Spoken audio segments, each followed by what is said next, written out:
പെണ്ണുങ്ങളുടെ കണ്ണീർ കള്ളക്കണ്ണീരാണ്. അത് അവർ അഭിനയിച്ചു വരുത്തുന്നതാണ്. അത് അത്ര കാര്യമാക്കേണ്ടതില്ല എന്നൊക്കെ പറയുന്നവരോടാണ്. ഇത് ശരിയല്ല, ശാസ്ത്രീയമായി ഇത് ശരിയല്ല. പിന്നെ എന്തുകൊണ്ടാണ് സ്ത്രീകൾക്ക് പെട്ടെന്ന് കണ്ണുനീർ വരുന്നത്? അത് അവരുടെ സ്ത്രീ ശരീരത്തിലെ പ്രധാന ഹോർമോണായ ഈസ്ട്രജൻ്റെ ഒരു കളിയാണ്.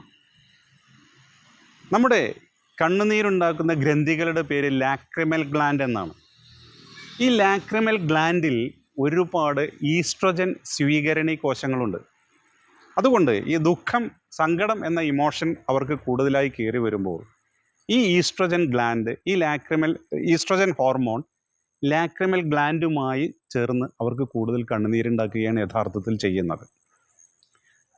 ഇത് ആർത്തവവിരാമം സംഭവിച്ചു കഴിഞ്ഞ സ്ത്രീകളിൽ ഈ ഈസ്ട്രജൻ്റെ അളവ് കുറവായതുകൊണ്ട് ആർത്തവവിരാമം മെനോപോസ് സംഭവിച്ചു കഴിഞ്ഞ സ്ത്രീകൾ, ചെറുപ്പക്കാരികളായ സ്ത്രീകൾ കരയുന്നത് പോലെ തന്നെ കരയാറില്ല. അത് ഈ ഈസ്ട്രജൻ്റെ അഭാവമാണ്. മാത്രമല്ല, ആർത്തവവിരാമം സംഭവിച്ച സ്ത്രീകളിൽ ഡ്രൈ ഐ അഥവാ വരണ്ട കണ്ണുകൾ എന്ന ഒരു രോഗാവസ്ഥയ്ക്ക് കാരണമാകുന്നതും ഈ മതിയായ അളവിൽ ഈസ്ട്രജൻ ഇല്ലാത്തത് കൊണ്ടാണ്. അതുകൊണ്ട് ഇനി കള്ളക്കണ്ണീർ എന്ന് വിളിച്ചവരെ കളിയാക്കരുത്. അത് അവരുടെ ഈസ്ട്രജൻ ഹോർമോണിൻ്റെ പ്രവർത്തനമാണെന്ന് മനസ്സിലാക്കുക. ഈ ഈസ്ട്രജൻ ഹോർമോൺ ചെയ്യുന്ന മറ്റൊരു പ്രവർത്തനമാണ്, സ്ത്രീകൾക്കാണ് പുരുഷന്മാരെ അപേക്ഷിച്ച് നിറങ്ങളോട് കൂടുതൽ ആഭിമുഖ്യമുള്ളത്. പൂക്കളോടാകട്ടെ, പൂന്തോട്ടങ്ങളോടാകട്ടെ ഒക്കെ സ്ത്രീകൾക്ക് കൂടുതൽ നിറങ്ങളോട് ആഭിമുഖ്യം വരുന്നതും ഈസ്ട്രജൻ്റെ ഒരു കളിയാണ്. ഒരു ടെക്സ്റ്റൈൽസിൽ ചെന്ന് നോക്കുക.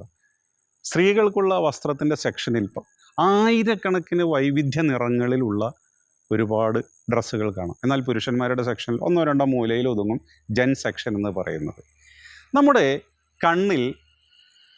കണ്ണിൻ്റെ റെറ്റിനയിൽ റോഡ് സെൽസ്, കോൺ സെൽസ് എന്ന് പറയുന്ന രണ്ട് തരം കോശങ്ങളുണ്ട്. ഇതിൽ ഈ റോഡ് സെൽസ് ആണ് നമുക്ക് കറുപ്പും വെളുപ്പും നിറങ്ങളെ തിരിച്ചറിയാൻ സഹായിക്കുന്നതെങ്കിൽ കോൺ സെൽസ് ആണ് നിറങ്ങളെ തിരിച്ചറിയാൻ സഹായിക്കുന്നത്. ഈ കോൺ സെൻസിലുള്ള ഫോട്ടോ പിഗ്മെൻറ്റ്സ് എന്ന് പറയുന്ന ഒരു വസ്തുവാണ് നമുക്ക് കളർ സെൻസിറ്റിവിറ്റി അഥവാ നിറങ്ങളെ തിരിച്ചറിയാനുള്ള കഴിവുണ്ടാക്കുന്നത്. ഈ ഫോട്ടോ പിഗ്മെൻറ്റ്സിനെയും ഈസ്ട്രജൻ സ്വാധീനിക്കുന്നുണ്ട്. അതുകൊണ്ടാണ് അവർക്ക് കൂടുതൽ നിറങ്ങളോട് ആഭിമുഖ്യം വരുന്നത്. അതേപോലെ തന്നെ നമുക്ക് മനസ്സിലാക്കാൻ സാധിക്കും, മെനോപോസ് കഴിഞ്ഞ സ്ത്രീകൾ ആർത്തവവിരാമം കഴിഞ്ഞ് കുറച്ചൊക്കെ വാർദ്ധക്യത്തിലെത്തുമ്പോൾ അവർക്ക് ഈ നിറങ്ങളോടുള്ള ആഭിമുഖ്യം കുറയുകയും അവർ ഇളം നിറത്തിലുള്ള വസ്ത്രങ്ങൾ പ്രിഫർ ചെയ്യാനുള്ള ഒരു കാരണവും ഇത് തന്നെയാണ്. ഈസ്ട്രജൻ്റെ മൂന്നാമത്തെ ഒരു പ്രത്യേകത, ഈസ്ട്രജൻ അവരുടെ ഹൃദയത്തെ നല്ല രീതിയിൽ സംരക്ഷിക്കുന്നുണ്ട് അവർക്ക് ആർത്തവ വിരാമം വരുന്നത് വരെ.